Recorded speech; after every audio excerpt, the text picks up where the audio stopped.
2016 में इमरान खान साहब ने ट्वीट करके एक मामला बड़ा क्लियर कर दिया था। आज से लगभग 7 साल पहले, 8 साल पहले इमरान खान साहब बता चुके हैं।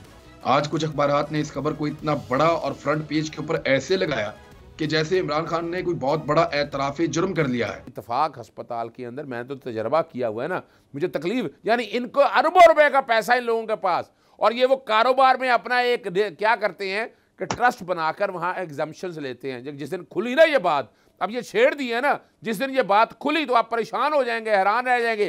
ये वो हुक्मरान है, ये वो बुज़दिल लोग हैं जो इस वक्त अस्पतालों की सियासत करें, जिन्हें कुछ नहीं मिल रहा है। इमरान खान के अगेंस्ट अवाम के हेल्थ कार्ड को बंद कराते हैं। भाई आप लोगों से जो उनसे अगर सवाल करें ना कि आपका केस क्या था, आप केविन फील्ड का जवाब दें, आप फला चीज का जवाब दें, आपके सारे लोग जो छूटे जा रहे हैं, तो बजाय इसके कि वो अपना दिफा करने के वो कहते हैं जी फला ने ये कर दिया। सब्सक्राइब करें और बेल दबाएं ताकि कोई खबर रह न जाए।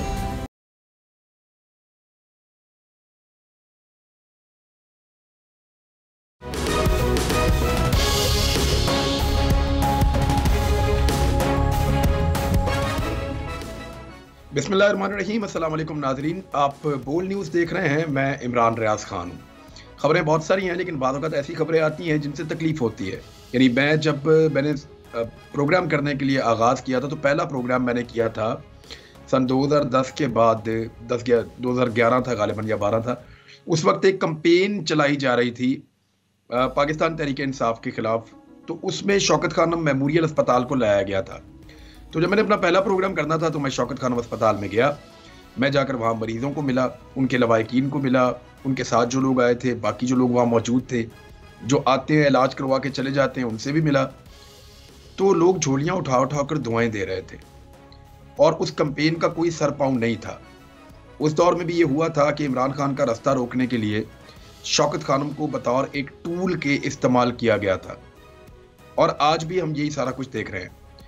2016 में इमरान खान साहब ने ट्वीट करके एक मामला बड़ा क्लियर कर दिया था। आज से लगभग 7 साल पहले, 8 साल पहले इमरान खान साहब बता चुके हैं कि शौकत खानम मेमोरियल अस्पताल के कुछ पैसे जो है वो उनको किसी जगह इन्वेस्ट किया गया था, लेकिन वो पैसे वापस रिसीव कर लिए गए थे।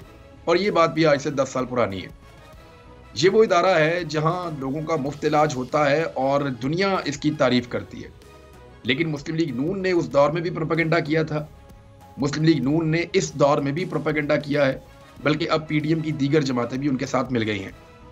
आज कुछ अखबारात ने इस खबर को इतना बड़ा और फ्रंट पेज के ऊपर ऐसे लगाया कि जैसे इमरान खान ने कोई बहुत बड़ा एतराफ़े जुर्म कर लिया है। हालांकि ये खबर इन्हीं अखबारात में आज से कई साल पहले कई मरतबा छप चुकी है। दुनिया की बहुत सारी ऑर्गेनाइजेशंस और इदारे हैं जो अपने इजाफी फंड्स को इन्वेस्ट कर लेते हैं और उसका मुनाफा उसी इदारे को मिलता है, किसी की जेब में नहीं जाता। ऐसा ही होता है।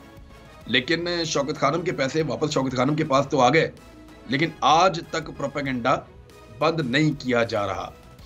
मैं इससे अपनी बातचीत का आगाज़ करूंगा। फिर और इशूज़ भी हैं। मरियम नवाज ने वापस भी आना है पाकिस्तान में। शाहिद खकान अब्बासी, मिफ्ता इस्माइल, मुस्तफ़ा नवाज खोखर ने एक प्रोग्राम अटेंड किया है और उनके ऊपर अब तनकीद हो रही है, और वो लोग कर रहे हैं जो थोड़े दिन पहले तक इनके गुण गाया करते थे। और निगरान हुकूमत का न्यूट्रल होना कितना ज़रूरी है, इन चीज़ों पे बात करने के लिए अज़हर सिद्दीक साहब हमारे साथ मौजूद हैं, आमिर ज़िया साहब मौजूद हैं, और पाकिस्तान तहरीक इंसाफ से आलिया हमजा साहिबा हमारे साथ होंगे आज के प्रोग्राम में। सबसे पहले अज़हर सिद्दीक साहब, आप फरमाइए कि ये बार बार एक इदारे के ऊपर अटैक कर देना और उस इदारे के ऊपर अटैक करना जो इदारा लोगों का इलाज करता है और फ्री इलाज करता है। यानी अब एक कैंपेन चली है पाकिस्तान में कि 777 के ऊपर आप मैसेज करें और शौकत खानम को डोनेट करें। तो जितनी देर में आप जवाब दे रहे हैं, मैं ये मैसेज मजीद कर रहा हूँ ताकि, और आपको दिखा भी देता हूँ, ये देखें, ये मैसेजेस हम कर रहे हैं और बाकी पाकिस्तान के लोग भी कर रहे हैं। तो मेरे ख्याल में इससे बेहतर जवाब हो नहीं सकता कि आप मजीद डोनेट करें ताकि ज़्यादा लोगों का इलाज हो। जी अज़हर सिद्दीक साहब। बहुत शुक्रिया इमरान भाई। अब मैं कानून का तालिब इल्म ही हूँ और डेफिनेटली सोशल एक्टिविस्ट भी हूँ। मुझसे ज़्यादा सोशल एक्टिविटीज़ या प्रो बोनो पब्लिकों को कौन समझता है।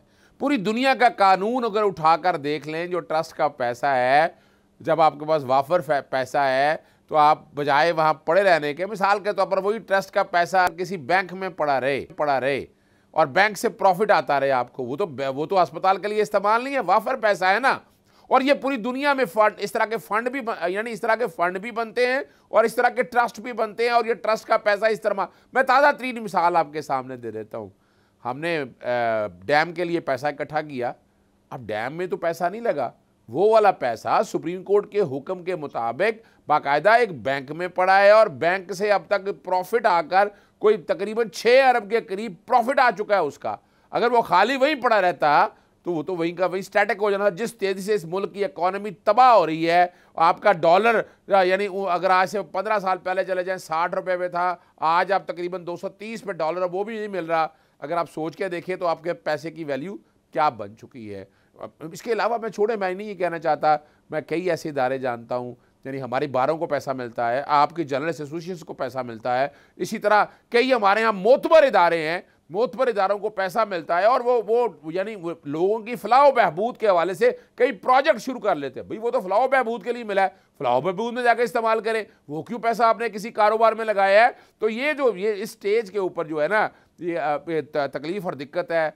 और मेरा ख्याल है जहाँ तक हम जैसे सोशल एक्टिविस्ट को उठना चाहिए, और ये बड़ा क्लियर कट ना सिर्फ ये डेफेमेशन का केस है, ये हद के इज़्ज़त का केस है उस पब्लिक इदारे के खिलाफ कि जो एक, यानी पब्लिक से मुराद है अवामी इदारे के खिलाफ जो एक काम कर रहा है। कंट्रीब्यूशन बता दें आप। अभी इन दिनों हम ना हॉस्पिटल, यानी ये तो तरह कंपैरिजन कर रहे हैं ना, हम पब्लिक इंटरेस्ट में हॉस्पिटल्स की सहूलियात के हवाले से, आप सेक्रेटरी हेल्थ, दोनों सेक्रेटरी आए होते हैं स्पेशलाइज, और जस्टिस शाहिद करीम की कोर्ट में रोना आता है कि जो हालात क्या हैं इस वक्त अस्पतालों की ना गुफ्ताब है, यानी अरबों रुपए का बजट है, वो बजट भी सही ये अदर सिद्दीक साहब जरा मैं दिखा भी दूं, मैंने 15 दफा मैसेज अभी किया है थैंक्स शौकत खानम लिखकर।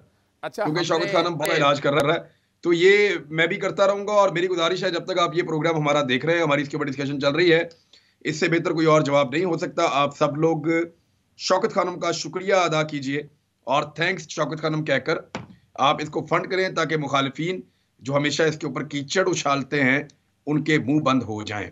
जी अदर सिद्दीक साहब मुकम्मल करें, बाद आगे। मैं अभी ना मैं हूँ, मेरे माशाल्लाह 6 बच्चे हैं, मेरी मिसेज है, और मेरा ख्याल है अब तक कोई तकरीबन 300 या 400 दफ़ा तो चला गया होगा मैसेज, हर लम्हे हर सेकंड पे। ये कोई हम एहसान नहीं कर रहे, बाखुदा याद रखिएगा, ये एक अमानत है हमारे ऊपर, ये हम पे कर्ज है इस बात का जो हमने उतारना है। और ये तकलीफ इस बात की होती है कि यानी ये लोग कौन उंगलियां उठा रहे हैं। अच्छा, बड़ी मज़ेदार बात है, ये भी एक इत्तेफाक है, ट्रस्ट अस्पताल चलाते हैं, बड़ी मज़ेदार बात है। ज़रा इनके टैक्स के अकाउंट उठाकर देखिएगा कि उस अस्पताल का मकसद क्या है। अच्छा, उसके साथ इन्होंने एक बना लिया हुआ है वो अपना ना टीचिंग हॉस्पिटल भी, ज़रा वहाँ जाकर देखें कि लूट मार क्या होती है उस इत्तेफाक अस्पताल के अंदर। मैंने तो तजर्बा किया हुआ है ना, मुझे तकलीफ, यानी इनको अरबों रुपए का पैसा इन लोगों के पास, और ये वो कारोबार में अपना एक क्या करते हैं कि ट्रस्ट बनाकर वहाँ एग्जम्पशंस लेते हैं। जिस दिन खुली ना ये बात, अब ये छेड़ दी है ना, जिस दिन ये बात खुली तो आप परेशान हो जाएंगे, हैरान रह जाएंगे कि इन्होंने जो ट्रस्ट बनाया हुआ है उसका मकसद खिदमत नहीं है, वो सर्टन एग्जम्पशंस लेनी है, सर्टन फायदे ले रहे हैं। वो भाई एक तरफ वो इंसान जो बैठकर सिर्फ और सिर्फ खिदमत कर रहा है, कोई एग्जम्पशन नहीं ले रहा उस पैसे की। अदर सिद्दीक साहब, वो अब मुनाफा बख्श इदारे हैं, वहां पे जो लोग इलाज करवाते हैं उनका जिस तरह बिल बनता है, थोड़ा अर्सा पहले एक बॉडी को सिर्फ वहां से अस्पताल से निकलवाना था, तो किस तरह पैसे जमा करवा के लोग वहां से निकले थे, ये पूरी कहानी मुझे पता है।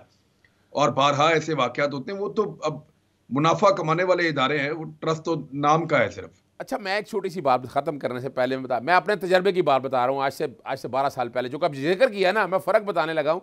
इस अस्पताल मेरी मदर इन लॉ को जाना हो गया, जगह ना मिली सरकारी अस्पताल में, हालात कुछ ऐसे थे, तो मैं इसी अस्पताल में ले गया। तो मैंने जाते डॉक्टर्स को कहा, मैंने कहा भाई मैं वकालत करता हूँ, और आपको पता है ईमान मलिक केस हमने डॉक्टर हॉस्पिटल के हवाले से क्या एक शक्ल बनाई थी। तो मैंने कहा भाई हर वो ज़रूरी चीज़ जो ना की मैं छोड़ूंगा नहीं, और हर गैर ज़रूरी चीज़ वो ना की छोड़ी मैं छोड़ें। उसी वक्त एक बच्चा आ गया, माँ से बड़ा प्यार था उसको भी, हमें भी बड़ा प्यार था, वो आ गया, और मेरे देखे देखे आप परेशान रह जाएगा, 3 दिनों के अंदर, सिर्फ 3 दिनों के तकरीबन 2.5 लाख या 3 लाख के करीब बिल बना। और मेरी जो मदर इन लॉ हैं वो तकरीबन कोई 19-20 दिन सर्वाइव किया उन्होंने, और कोई 69,000 के करीब बिल बना था। मैं ये बातें इसलिए नहीं करना चाहता, सिर्फ बताना कौम को ये चाहता हूँ, खुदारा समझे इस बात को, ये समझे कि जो आप यानी आपके पैसे के साथ जो खिलवाड़ किया जा रहा है, और जो आप देखें ना, मैंने एक नीति से पैसा दिया, अभी चल रहा है ना आपके सामने, आपका हाथ भी चल रहा है, मेरा हाथ, मेरे साथ जो मेरे मुलाजिम बैठे हैं उनका हाथ भी चल रहा है। हम क्या कर रहे हैं, कोई एहसान नहीं कर रहे ये, और ये इनके चेहरे आप 2 दिनों के अंदर आपको अंदाजा हो जाएगा कि 2 दिनों के अंदर कौम ने पूरी ड्यूरेशन कितनी दी है। वो ये इस बात का सबूत होगा कि लोगों को आज भी ट्रस्ट है। अब वजह सिर्फ इतनी सी है कि निगरान वजीर आला और बाकी मामला चल रहे हैं। आलिया हमजा साहबा अपना ऑडियोज, वीडियोज, फिर तौहीन अदालत, फिर मुकदमात, फिर और बहुत सारी अजीब अजीब चीजें हम देखते रहे। और अब शौकत खानम, क्या कहेंगी आप? बल्कि वो एक इमरान खान साहब की मुबैना बेटी का भी, टैरियन का केस भी दोबारा। जी, बिस्मिल्लाहिर्रहमानिर्रहीम। थैंक यू इमरान साहब and thank you for all this beautiful gesture, क्योंकि मैं खुद रही हूँ शौकत खानम में तकरीबन 6 महीने। मेरी बहुत ही करीबी मेरे हस्बैंड का वहाँ ट्रीटमेंट हुआ है and I am telling you, मैंने एक एक चीज खुद एक्सपीरियंस की है। और मैं सिर्फ इतना समझती हूँ कि जहाँ पर एक तरफ कोई जैसे मुखैर हजरात थे जो खुद पैसे देते थे, और दूसरे बेड के ऊपर एक ऐसा गरीब शख्स होता था जिसकी एक एक चीज वही होती थी, लेकिन उसको ये नहीं पता होता था कि मेरा पैसा कहाँ से आ रहा है। तो मैं तो सिर्फ इतना कहूंगी, हमने डॉक्टर को भी मेंशन नहीं किया जाता कि इनमें से फ्री कौन सा है और पैसे वाला कौन सा है। और कहीं पर हमने बड़ी कोशिश की, हमें कोई प्राइवेट कमरा मिल जाए, हमें नहीं मिल सका। जो ट्रीटमेंट हमें दिया जाता था वही 7 वाले बेड को दिया जाता था। मैं सिर्फ ये कहना चाहूंगी, खुदा ताला ना कमजोर दुश्मन किसी को ना दे। और ये जो बुग़्ज़ में गिरे हुए लोग हैं ना, इनको मैं सिर्फ 2-4 बातें बताऊंगी। मैं सिर्फ ये कहूंगी कि जब जंग होती है ना, तो जंग में दुश्मन जो 2 चीजों का एहतराम करते हैं ना, एक लाशों का एहतराम करता है और एक अस्पतालों का एहतराम करता है। अस्पताल पे भी दुश्मन हमले नहीं करते। ये वो हुक्मरान है, ये वो बुज़दिल लोग हैं जो इस वक्त अस्पतालों की सियासत करें, जिन्हें कुछ नहीं मिल रहा है इमरान खान के अगेंस्ट, लेकिन ये सब कुछ ये करें। ये वो लोग हैं जो अपने इलाज के लिए तो लंदन भाग जाते हैं, जो अवाम के हेल्थ कार्ड को बंद कराते हैं, और इनको अपने प्यारों से सिर्फ इतना ही प्यार है कि जब उनकी लाशें भी वापस भेजते हैं ना, तो पार्सल करके भेजते हैं। इनके दिलों पे जो है ना, वो वाकई खुदा ताला की जात कहती है मोहर लग चुकी है। मैं सिर्फ इतनी सी बात करूंगी और फैक्ट से बात करूंगी। इन्होंने जो बात की, पहली बात है, क्या फंड इमरान खान की जेब में जा रहा था? नहीं। फंड जो था वो सरमायाकारी करता है, हर इदारा करता है जो उसके पास एक्स्ट्रा पैसे होते हैं। उन्होंने इन्वेस्टमेंट की, और इन्वेस्टमेंट की शर्त ये थी, अगर इन्वेस्टमेंट में मुनाफा हुआ तो वो शौकत खानम का, इमरान खान का तो नहीं था ना। और अगर डूब गया तो पैसे वापस आ जाएंगे। डॉलर में इन्वेस्टमेंट हो गई, डॉलर में पैसे वापस आ गए। और ये वो चीज नहीं है, ये 2018 से कोई 150 बार ये उठा चुके हैं, और 2008 से ये 150 बार उठा चुके हैं, और हम इन्हें 150 बार इसका जवाब दे चुके हैं। मतलब इन्होंने आज, ये मैं एक एग्जांपल देकर बता देती हूँ, ये बात ऐसे ही की है कि आज ये कह दे कि एक खबर जंग लगा देते हैं, नवाज शरीफ साहब ने तस्लीम कर लिया मैं लंदन में हूँ, तो हम तो ये पहले ही तस्लीम कर चुके हैं। इमरान खान तो 2016 में ये बार बार बता चुका है कि मैंने जो 2015 में जो ये इन्वेस्टमेंट की रकम थी वो शौकत खानम के अकाउंट में वापस आ चुकी है। बेसिकली चैरिटी का पैसा अलग होता है, जो ये इन्वेस्टमेंट का पैसा होता है ये अलग होता है। ये 2 चीजों को जिस तरह से ट्विस्ट करने की कोशिश करे, और मैं अवाम से इतनी ही रिक्वेस्ट करूंगी, शौकत खानम की से जो ये जिस तरह का ये गंदी कैंपेन करे, उसका जवाब एक ही है, डोनेशन दे, गरीबों को बचाए। ये वो लोग हैं जो उनके इलाज को बंद कर सकते हैं। और दूसरा सवाल तो हुकूमत से ये भी होना चाहिए, इमरान खान के अगेंस्ट जो आप लोग ये अखबारात में इश्तिहार दे रहे हैं, जो आप लोग न्यूज लगवा रहे हैं, जो न्यूज चैनल पर एक प्रोपेगेंडा करें, काश कि आपको इतना अल्लाह तौफीक देता, उसी से आप अवाम को सस्ता आटा दे देते, उसी से आप अवाम को सस्ती दवाइयां दे देते। लेकिन आपका पर्पस अवाम को सर्व करना नहीं है, आपका पर्पस इमरान खान पे अटैक करना है। आपने सीताबाई एक सवाल और पैदा होता है आमिर साहब, हमारे नशरियाती इदारों में जितनी जगह दी गई है इस खबर को कि ने कोई एतराफ़े जुर्म कर लिया, अब तो ऐसा लगता है कि जैसे कोई फांसी की खबर ऐसे आ रही होती है, फ्रंट पेज के ऊपर मेन हेडलाइंस, सर ये एक्चुअली ये तो बहुत पहले से हम सुनते आ रहे हैं, बार बार ये प्रोपेगेंडा किया जा रहा है और इमरान खान साहब इसको कई दफा बता भी चुके हैं। तो आपके ख्याल में ये सब क्या इतना ही बड़ा छपना चाहिए था या हम सारे ही आलाकार बने हुए हैं? इमरान, अगर आप ये सवाल ना भी करते तो मैं ये बिल्कुल नुक्ता उठाता। बात ये कि इस मुल्क के मसाइल कुछ और हैं। इस मुल्क की मईशत का पट्टा हट चुका है। हम अपनी कहते हैं बुनियादी चीजें इंपोर्ट नहीं कर पा रहे।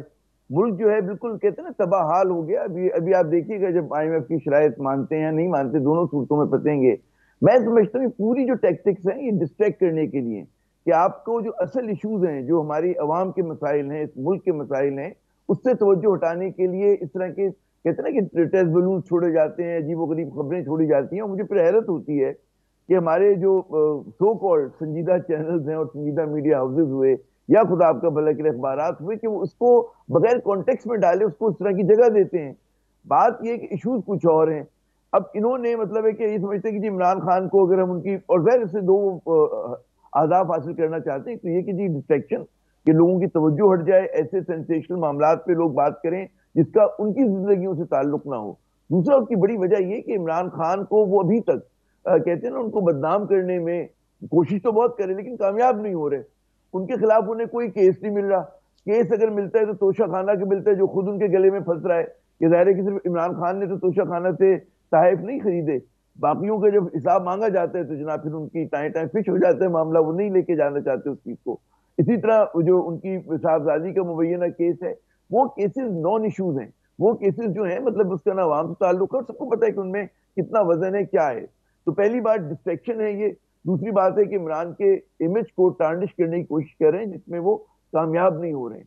तीसरा बात जो हमें कॉन्टेक्स्ट में मेरे ख्याल में नजर साहब ने भी बात की और आलिया साहिबा ने भी, कि बात ये होती है कि ये कोई जुर्म नहीं होता कि किसी फलाही इदारे जो है उसके पास अगर वाफिर फंड हो तो कहीं पर वो इन्वेस्ट कर दे, और वो इन्वेस्ट करके जो भी रकम आ रही है उसका पैसा ज़ाहिर इमरान खान या उनके जो है अजीज अकारिब के पास तो नहीं जा रहा, वो तो वापस उसी उसमें आएगा, इदारे में आएगा।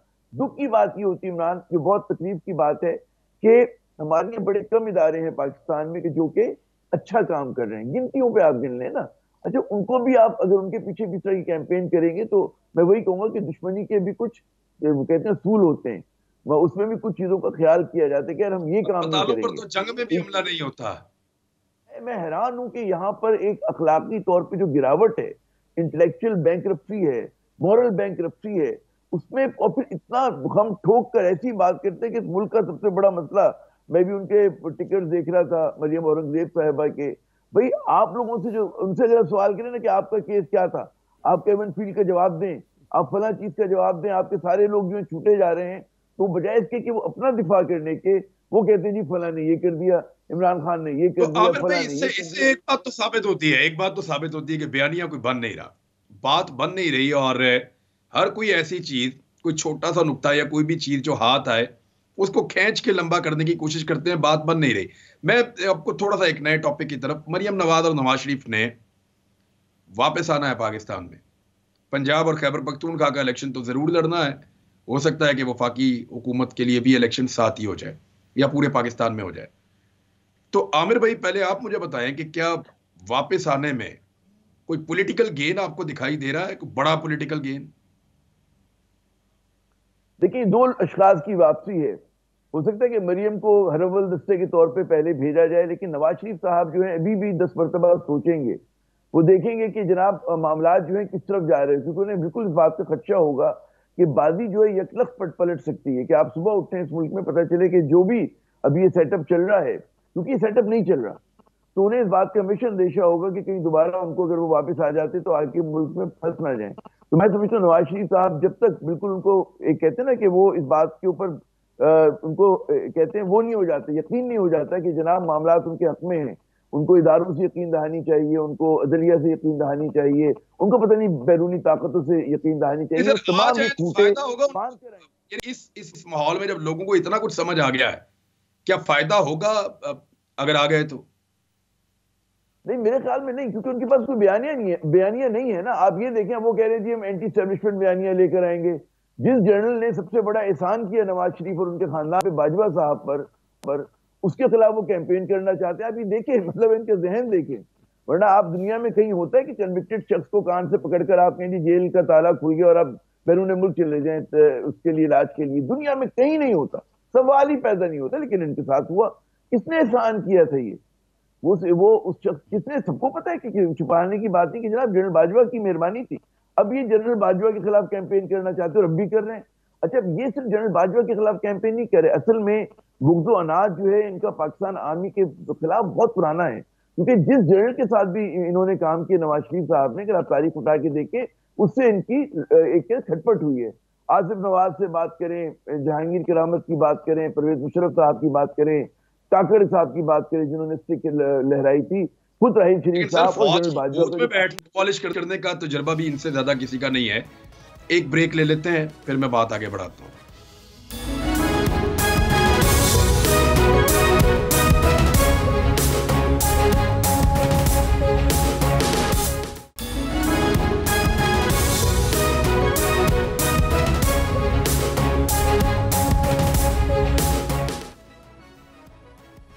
Welcome back Nadreen. Shaukat Khan memorial के लिए आप SMS करते रहें 7770 के ऊपर, और उससे आप मुंह तोड़ जवाब दे सकते हैं उस प्रोपेगेंडा को जो गरीब लोगों का, जो कैंसर के पेशेंट हैं, बच्चे हैं, बड़े हैं, उनके इलाज के लिए मदद कर रहा है जो अस्पताल।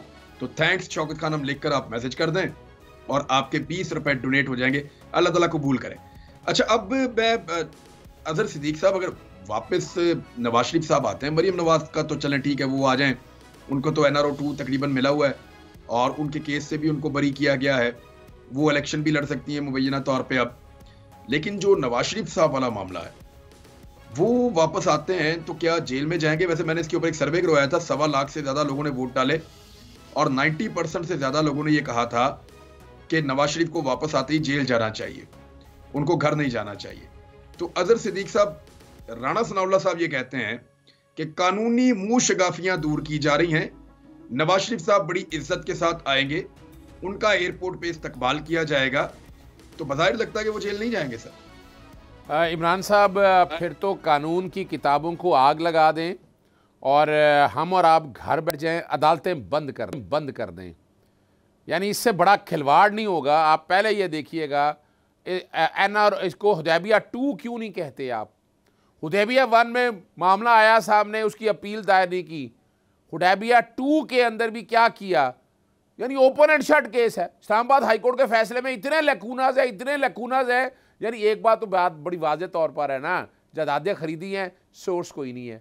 नैब ने अभी तक अपील फाइल नहीं की। ये ऑपरेशन रजीम 2 के इंतजाम हैं कि नैब लॉ ख़त्म कर दें, अपील फाइल नहीं। अच्छा, इसी के साथ अगर आप FIA का केस जोड़ लें और उसमें आपके पास, आपने इतनी एविडेंस दिखाई, मैंने खुद इतनी एविडेंस देखी है FIA की कि उसमें भी उनको बरी कर दिया और बरी करने के बाद अपील फाइल नहीं की FIA ने, और उसी अगली तैयारी आपने सलमान शहबाज की वो सारी देख ली है। ये ज़रा समझाने के लिए है। और अब क्या हमारी अदालतें क्या जवाब देंगी? अदालतों को मुंह चढ़ा कर गया है, 8 हफ्ते की इजाज़त मिली थी, वापस आके घर जाएगा, जेल जाएगा, कैसे होगा? यानी 3 साल तक एक बंदा वापस ही नहीं आया।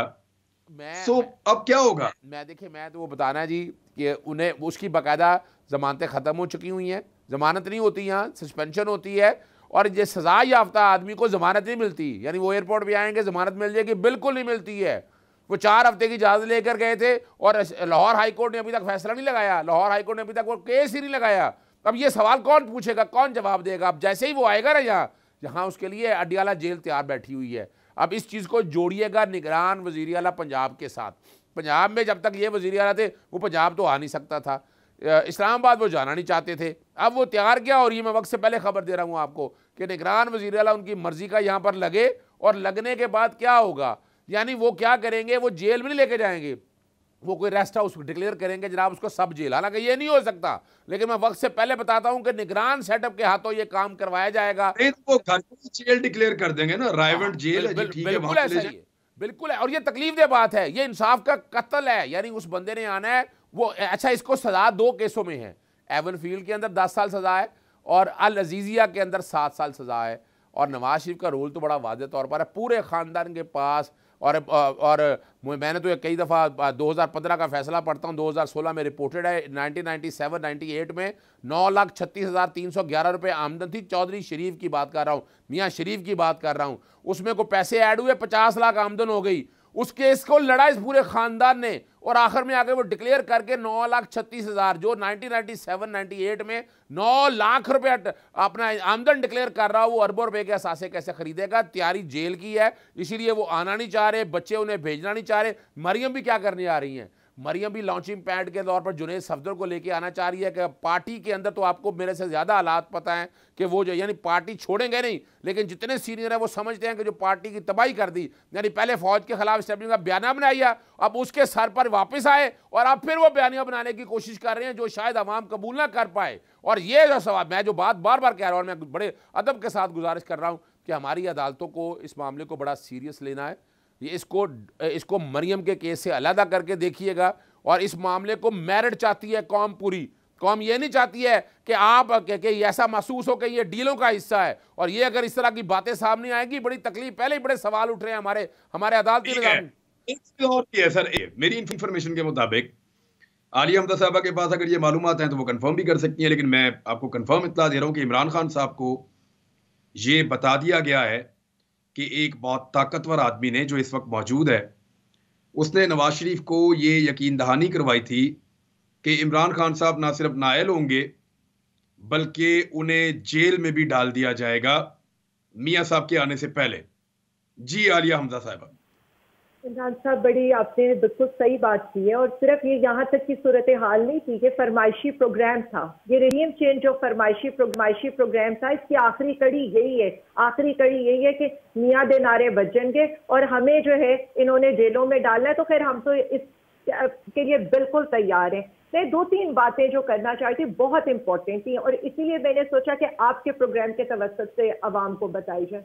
इस वक्त सूरत हाल पते क्या है, यहाँ पर हम लहसुन प्याज के कंटेनर्स नहीं निकाल पा रहे हैं, रॉ मटेरियल के कंटेनर्स नहीं निकाल पा रहे हैं, लेकिन सूरत हाल जो अभी का डेटा आया है, 6 माह के अंदर $1 अरब से जायद मालियत की लग्जरी गाड़ियां, मोटरसाइकिल दरामद की गई हैं। $8,76,00,000 के एयरक्राफ्ट, बैरी जहाज, कश्तियां पाकिस्तान लाई गई हैं, और $36,28,00,000 से ज्यादा मोबाइल दरामद किए गए। लेकिन अवाम को रिलीफ नहीं देना, अवाम तड़पती रहे। दूसरी चीज जो सबसे इंपॉर्टेंट इस वक्त सूरत हाल की, सनतकार यानी डॉलर के लिए रो रहे स्टेट बैंक के आगे, तो और IMF क्या कह रहे हैं, 400 अरब के अवाम के ऊपर और आपने टैक्स लगाने और बिजली और गैस महंगी करनी है। सऊदी अरब आपको कह रहे हैं हम आपको गैर मशरूत पैसे नहीं देंगे। यहाँ पर इनकी इस हुकूमत के, मौजूदा हुकूमत क्या करना चाह रही है, वो वही जो 2016 में पानामा के ऊपर इन्होंने शौकत खान के अगेंस्ट कैंपेन की थी, जिस पर हनीफ अब्बासी को जुर्माना हुआ था, आपने देखा है दोबारा से वही सारा प्रोपेगेंडा स्टार्ट हो गया है।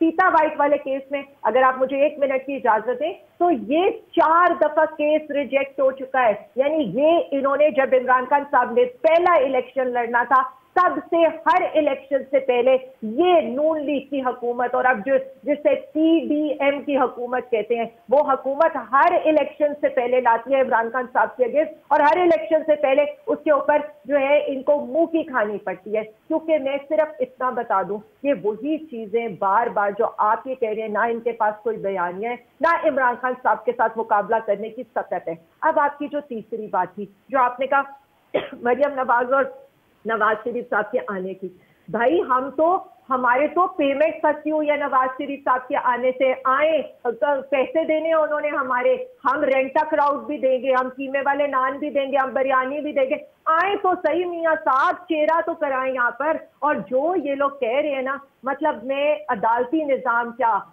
सलमान शहबाज बेकसूर, हमजा शहबाज बेकसूर, शहबाज शरीफ बेकसूर, जरदारी बेकसूर, जरदारी के फ्रंट मैन भी बेकसूर, नवाज शरीफ को भी आप भाई ले जाए जाती उम्र में जो तोहफा टार्जन आपने लेकर आने। लेकिन ये मुझे सिर्फ कोई बता दे कि इस मुल्क को लूटा किसने इन 75 सालों में। शायद वो सबा इजी लोड वाली लूट के ले गई होगी, या अवाम ने लूटा होगा, तो हम सबको ही आप पकड़ के जेलों में डाल दें। हालात इस वक्त अदालती निजाम के ऊपर, सॉरी टू से, मतलब जो मैं ट्वीट लोगों की देख रही हूँ, लोग यहाँ तक कह रहे हैं कि ये जो बाहर लगे हुए ना तराजू, इनके ऊपर ही आलू मटर तोलने शुरू कर दें, क्योंकि इंसाफ तो इस मुल्क में आपको मिलना नहीं है। फिर आप कह दें मरियम नवाज क्या करने आ रही है, अपनी आनिया जानियां दिखाने आ रही है, अपने ब्रांडेड कपड़े, जूते, पर्स क्या दिखाने आ रही है। क्योंकि इन्होंने तो 100 हल्कों से इलेक्शन लड़ना नहीं है इमरान खान के मुकाबले में। इमरान खान के सर्जरियां मुकाबले वगैरह हो गई हैं, now she is ready to launch another operation against you. वो एक बहुत बड़ा पॉलिटिकल ऑपरेशन करने की तैयारी में है।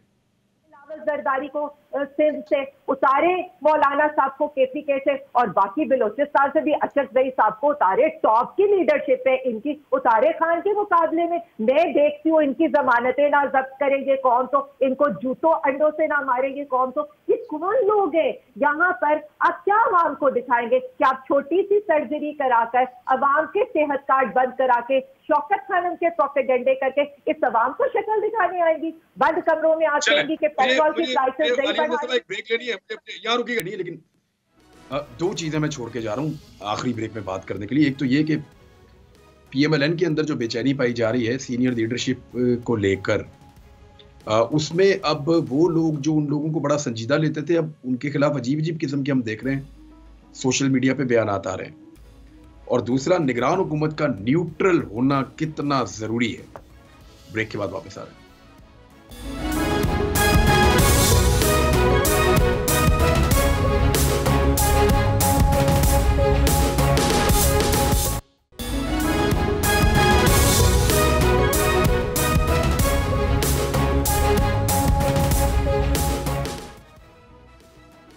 वेलकम बैक नाजरीन। आमिर ज़िया साहब, सबसे पहले आप बताएं कि शाहिद खाकान अब्बासी साहब हों, मिफ्ता इस्माइल साहब हों, मुस्तफ़ा नवाज खोकर साहब हों, कल एक MNA जो हैं वो पीर साहब छोड़ के आ गए हैं पाकिस्तान तहरीक इंसाफ में, बहुत सारे और नाम मैं जानता हूं जिन लोगों में बेचैनी है, और वो पार्टी मीटिंग्स के अंदर कह रहे हैं कि इस तरह तो एक प्राइवेट कंपनी के फैसले नहीं होते जैसे आप पार्टी के फैसले कर रहे हैं।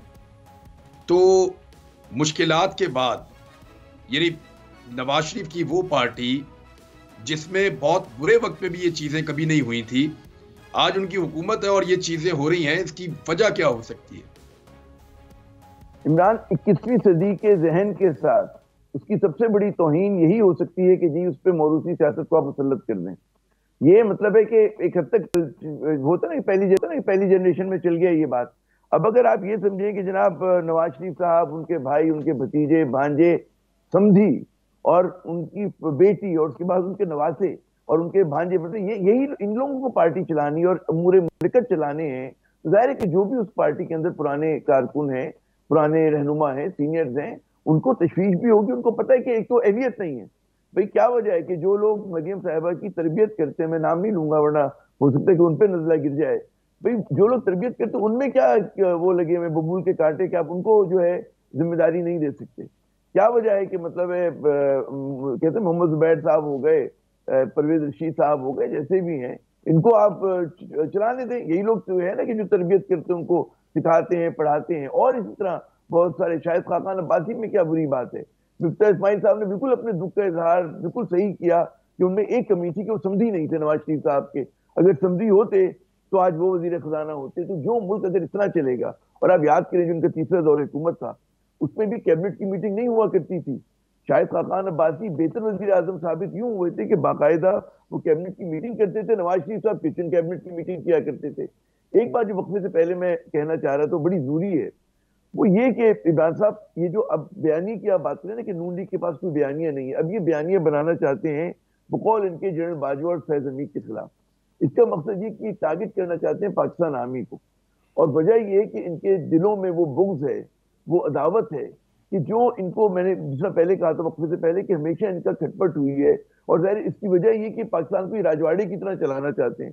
उसमें जब भी कोई इदारा इनके सामने आके खड़ा होते ही चाहते हैं कि वो इदारा जो है इनके लिए पंजाब पुलिस बन जाए, FIA बन जाए। तो ये लोग यकीन मानिए कि बैरूनी ताकतों की चाहे इनको मदद हासिल करनी पड़े, चाहे कुछ भी करना पड़े, ये पाकिस्तान आर्मी को अंडरमाइन करने की पूरी कोशिश करेंगे। तो हमारी जो आर्म फोर्सेज हैं उनको इस बात पर बिल्कुल समझ में आना चाहिए कि उनके जो सिविलियन पार्टनर्स हों वो किस किस्म के लोग हों। वो लोग हों कि जो नजरियाती तौर पे आपके खिलाफ हैं, या वो लोग हों जो कि ईमानदार हैं और जो लोग जो हैं कि आप समझें कि इस मुल्क को आगे लेके जाना चाहते हैं। बाकी जो डिफरेंसेस हुए वो एक अलग बात है, वो आइडियोलॉजिकल डिफरेंसेस नहीं थे। जब तक इस चीज पे हमारे इदारे क्लियर नहीं होंगे कि आप अगर इन्हीं लोगों को, जिन्होंने, आप याद करें, मतलब है कि चाहे कश्मीर को, जो चीज आपको लगती है कि पाकिस्तान का नेशनल इंटरेस्ट है, उस पर नवाज शरीफ साहब ने इस मुल्क को अंडरमाइन किया। हुर्रियत के लोगों से नहीं मिले जब ये गए थे इंडिया के दौरे के ऊपर, सबको पता है। अब्दुल बासित ने अपनी किताब में पूरी डिटेल लिख दी इनकी, भारत नवाजी की, मोदी नवाजी की। ये चीजें बड़ी खतरनाक है, यानी कि भारत की हेजेमनी मानना, कश्मीर कॉज को भुला देना, न्यूक्लियर प्रोग्राम जो आपके माशी हालात ये लोग लेकर इस हद तक गए कि आपके न्यूक्लियर प्रोग्राम के ऊपर अब लोगों की नजरें लगी हुई होंगी, पाक फौज के बजट पे लगी होंगी।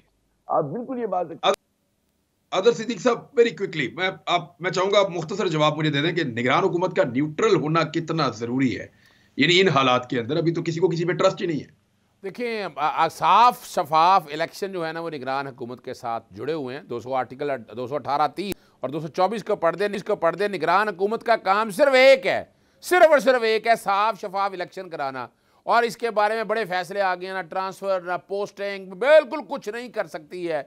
लेकिन हमने देखा है 35 पंक्चर और बाकी सारे मामलात में देखा, और अभी भी जिस तरह एक हमारे दोस्त हैं वो जिस तरह उनका प्रमोट किया जा रहा है, लगाया जा रहा है, बड़े गिले किए जा रहे हैं, बड़ी धमकियां दी जा रही है, बड़ी दिक्कत और तकलीफ। भैया आपको इसलिए क्या मसला, क्या प्रॉब्लम, क्या इशू इसमें, क्या आपको उसी बंदे का मर्जी का लगाना है? और मैं चाहूंगा इस वक्त कि चारों नाम छोड़ दे इस वक्त इलेक्शन कमीशन एक साफ शफाफ आदमी, ईमानदार आदमी, और ये बैठकर अंदर हलफ लें, बैठकर अपने अंदर कमरों के अंदर कि हम इस कौम के साथ ये अमानत है और हम बेईमानी नहीं करेंगे। लेकिन अगर वही नाम आ गया, वही चीज़ें फाइनल होगी, फिर तो ये ज़हन में रखिएगा कि साफ शफाफ इलेक्शन नहीं होने जा रहे, एक बहुत बड़ी लड़ाई शुरू होने वाली है और वो लड़ाई बड़ी खतरनाक हो सकती है। हमजा साहब, आखिरी सवाल मेरा आपसे कि कितने लोग राब्ते में हैं पाकिस्तान तहरीक इंसाफ से? देखें, अभी सबसे जो टिकट कीमती है वो पाकिस्तान तहरीक इंसाफ का हो गया है। गो कि 1 साल पहले शायद ये सिचुएशन नहीं थी, लेकिन अभी है। तो बहुत सारे लोग राब्ता कर रहे हैं कि मैंने अभी ज्वाइन किया, बहुत सारे पाइपलाइन में हैं, और असद कैसर साहब ने भी इसका क्लेम किया, फवाद चौधरी ने किया, बाकी लोगों ने किया। तो क्या सिचुएशन है क्या? इमरान साहब, सबसे पहले तो इस वक्त यह है कि इस वक्त अगर सियासत में कोई नाम है तो वो चेयरमैन इमरान खान साहब का है, और इंशाल्लाह ताला अब जब पीटीआई आएगी तो 3/4 मेजॉरिटी के साथ आएगी, और इंशाल्लाह अवाम का पूरा एतमाद हमारे ऊपर है। तो आपको पता ही है कि इस वक्त क्या सिचुएशन है, हर कोई पीटीआई का टिकट लेना चाह रहा है, लेकिन खान साहब का एक ही फैसला है, वो फैसला ये है कि वो लोग जो उनके साथ खड़े हुए हैं उन्हीं का पहला हक है। मैं 2-3 अगर 1 मिनट का सिर्फ अगर आप मुझे दे दें तो मैं ये बता दूं जिस पर बात हो रही थी। असल में ना ये सल्तनतें जिसे कहना वो शरीफिया है, सल्तनत शरीफिया में जिसमें 60 साल इनका यूथ का लीडर बन जाता है जो इनका दामादे आला है, माशाल्लाह से 55 साल इनकी चीफ ऑर्गेनाइजर साहब है जो उनकी बेटी साहिबा है, या अगर किसी ने सदर बनना है तो उसके ओहदे के अहल सिर्फ उनके छोटे भाई हैं या उनके साहबजादे वजीर आला के अहल हैं। और इसी तरह से जो सारा म्यूजिकल चेयर होनी है ना वो उसी खानदान के अंदर होनी है, जिसका खून जो है ना हो शरीफों वाला, उसे तो ये मीटिंग के अंदर नहीं बिठाते, उसे तो ये बाहर खड़ा कर देते हैं। ये इन लोगों की सूरत हाल है। तो लीडरशिप तो इनके अंदर जो लीडर्स है वो तो बाहर खड़े होते हैं, उनको खैर इन्होंने लीडर क्या नौकर बनाकर रखा हुआ है। और मैं इसमें सिर्फ एक और बात ऐड कर दूं, जो निगरान हुकूमत की हम बात करें, आर्टिकल आइन का ये मेरे से ज्यादा लॉयर्स बैठे हैं 218 वो ये कहता है कि एक ऐसा बंदा निगरान वजीर आला होना चाहिए जो साफ शफाफ इनका साथ बात करा सके। अब सबसे पहले तो पीडीएम से यही सवाल करना चाहिए था, अपने फ्रंटमैन, अपने नौकर जो रिजीम चेंज में जिनका कलीदी किरदार था, नाम आप वो पेश करते हैं और फिर आप ये कहते हैं कि हम ये समझे कि आप किसी किस्म की मतलब कोई भी पाकिस्तान के साथ आपकी सिंसियरिटी है, क्योंकि वही वाली बात होती है कि जो जैसा हो वैसे ही नाम देगा। यानी यही मैं कहूंगी कि कोई चोर लुटेरा रह ना जाए कि जिससे ये निगरान वजीर आला का नाम भी ना दे दे। यानी एक आपका इस वक्त मिनिस्टर के तौर पे बैठा है, एडवाइजर बैठा है, दूसरा वो बैठा है कि जो मेरे पास वक्त खत्म हो रहा है अनफॉर्चुनेटली। हम किसी प्रोग्राम में डिटेल से बात करेंगे। नाज़रीन, सिचुएशन आपके सामने है, लेकिन मेरी गुजारिश है जाते जाते दोबारा आपसे कि मैं ये 2 मोबाइल फ़ोन से कर रहा हूँ और मेरे सामने जो दोस्त बैठे हैं वो सब भी यही कह रहे हैं, कैमरे के पीछे जो है वो भी यही कर रहे हैं। तो आप सबसे गुजारिश है कि तगड़ा जवाब दें आप शौकत खानम मेमोरियल को डोनेट करके। अब तक के लिए इतने, अपना ख्याल रखिएगा। मुलाकात होती है अगले हफ्ते जुम्मे वाले दिन। अल्लाह हाफिज़।